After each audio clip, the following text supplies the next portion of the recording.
अगला सवाल मनु पवार। रावत जी, आप हमारे गृह राज्य के नेता हैं।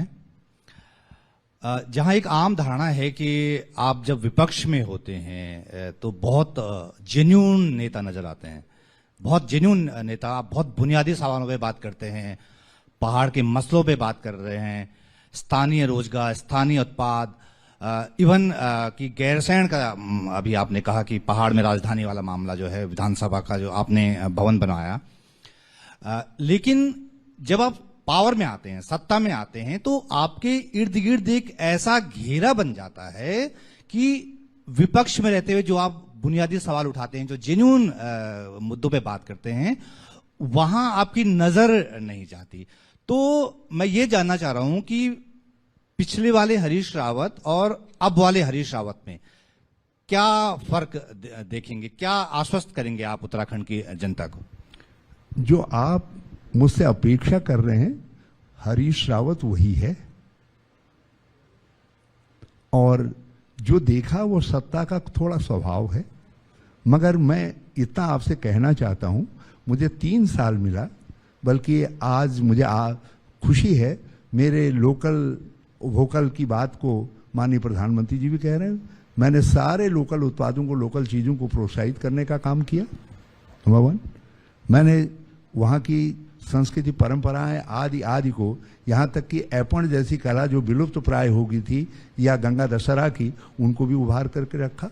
मैंने वहाँ के जो त्योहार थे, तीज थे, उनको उभार करके रखा। मैंने भाषा बोली संस्थान बनाए, यूनिवर्सिटी के अंदर उनकी रिसर्च करवाई, जो बोलियां विलुप्त हो रही हैं, मैंने उनको आगे लाने का काम किया।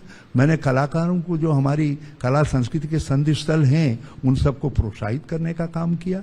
आप मुझसे, मैंने मडवा झुंगरे से लेकर के मैं दूसरी कहानियां आपको बता चुका हूं, उन पर फिर नहीं कहना चाहता हूं। केवल ये कहना चाहता हूं, मैं मुख्यमंत्री के तौर पर भी गांव का ही, मोहनरी का ही हरीश रावत रहा। मैं जितनी बार मैं मुख्यमंत्री के तौर पर अपने गांव में गया हूं, उतना शायद ही कोई गया हो। रावत जी, आपने अपने शुरुआती संबोधन में कहा कि मैंने उत्तराखंड के लिए बहुत बड़ी लड़ाई लड़ी है, अलग राज्य के लिए।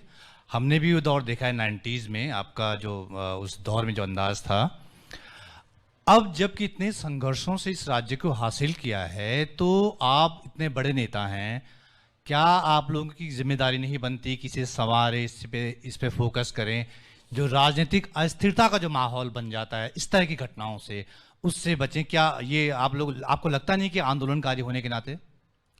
मैं तिवारी जी, जब पौड़ी जिले में रामला मैदान में जनसभा हो रही थी, तिवारी जी मुख्यमंत्री थे, मैं मंत्री था। पिछले 20 सालों में हम कुछ भी कह, देखिए, मैं कांग्रेस बीजेपी की बात नहीं कर रहा हूं, आज तो मैं किसी भी पार्टी में नहीं हूं। दुर्भाग्य से जिन उद्देश्यों के लिए राज्य बना था, ये उद्देश्य पूरा करने में हम राजनीतिक दल के लोग, हम कार्यकर्ता सफल रहे। ये उत्तराखंड के नेताओं को रोजगार देने के लिए बन गया। यह हमारा दुर्भाग्य, हमारी कमी है। कोई एक दल दोषी नहीं, मैं भी उसके लिए दोषी हूं, क्योंकि मैं भी कहीं ना कहीं उत्तराखंड के पिछले 20 साल राज्य बनने के, उत्तराखंड के 20 सालों में किसी न किसी भूमिका में रहा हूं। मैं भी दोषी हूं, मैं मानता हूं। और जब मैं इस बात को मन से कहता हूं, कई बार कार्यक्रम में कहता हूं, तो राजनीतिक दल, जिस भी दल में मैं रहता हूं, उस दल के लोग कहने लगते हैं ये तो विरोध की भाषा बोल रहा है। जो बात आपने कही है, सही मायने में उस दिशा में हम राज्य को नहीं ले जा पाए।